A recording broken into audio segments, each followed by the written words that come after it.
Hola, estimada comunidad de la asignatura de Farmacología Básica 2024. Esta semana, la segunda semana de abril, vamos a tener una serie de actividades relacionadas con los procesos cinéticos. En esta ocasión vamos a tener el proceso cinético de la absorción, donde vamos a hablar de los mecanismos que están implícitos en lo que sería el proceso de la absorción. Vimos apenas en la clase pasada acerca de la biodisponibilidad y cómo esta podía estar afectada como factores de la vía, pero también pueden tener factores como las formas farmacéuticas que lo pueden alterar.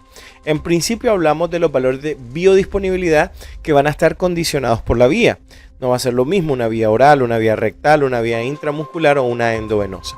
Recordando siempre que la vía rectal puede tener una modificación en el caso de los niños, donde el valor biodisponible puede andar entre el 50 y el 55%. Así que por favor no olviden ese pequeño gran detalle. La estructura que va a tener el caso clínico individual que van a resolver consta de las siguientes características. Vamos a tener un paciente que va a requerir la utilización de al menos 3 fármacos por diferentes vías y nosotros vamos a establecer cuáles van a ser los valores de biodisponibilidad según la vía utilizada y según la edad del paciente. También vamos a adentrarnos en el proceso de la ionización y en este proceso vamos a ver cómo las características físico-químicas del fármaco, desde cómo fue preparado y las condiciones que tiene el medio, el organismo donde éste va a actuar, pueden generar una interacción que se conoce como ionización. Como premisa fundamental, la ionización es un factor que no podemos evitar, pero es algo que queremos controlar. En este caso vamos a tener el pKa del fármaco y el pH del medio, en cuyo caso cuando las diferencias son muy marcadas entre el pKa y el pH, entonces se da el fenómeno de la ionización. Y cuando hablamos de ionización nos referimos precisamente a que una molécula se vuelve hidrosoluble, arrastra bastante agua, se vuelve de gran tamaño, de gran peso molecular y va a requerir mecanismos de transporte activo.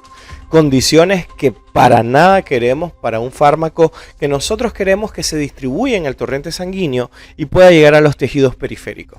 En síntesis, un fármaco ionizado va a ser un fármaco que tiene características que dificultan el transporte. Por lo tanto, va a ser más fácil eliminarlo que desplazarlo por los diferentes compartimentos corporales.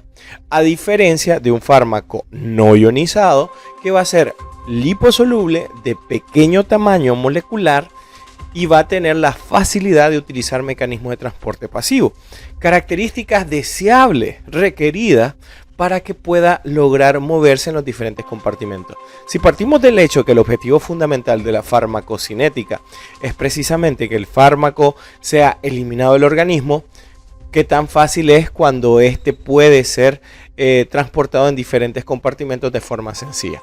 Y para ello vamos a tener una tabla de ejercicio donde vamos a aprender cómo se hace el cálculo de la ionización, donde nosotros vamos a tomar de referencia una proporción de 80-20. ¿Qué significa esto? El 80% del fármaco que nosotros administramos debemos de procurar que se mantenga no ionizado, o sea liposoluble, o sea pequeño, o sea que pueda utilizar mecanismos de transporte pasivo.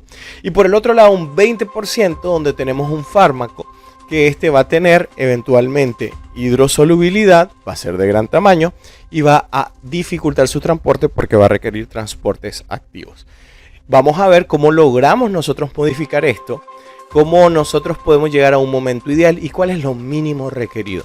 Lo mínimo requerido es cerca de un 60%. Pero si nosotros queremos llegar a un valor ideal, tiene que estar por encima del 80% o el 80% por encima de ese valor.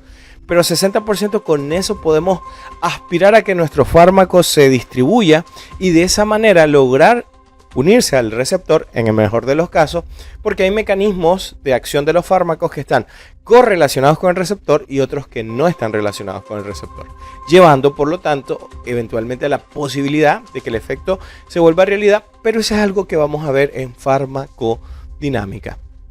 Sin más, como siempre, un gusto dirigirme a ustedes y espero que les vaya muy bien en esta semana y en la posible evaluación que tengamos. Así que recuerden, siempre hay que estar preparados. Y no olviden, la odontología es más que dientes.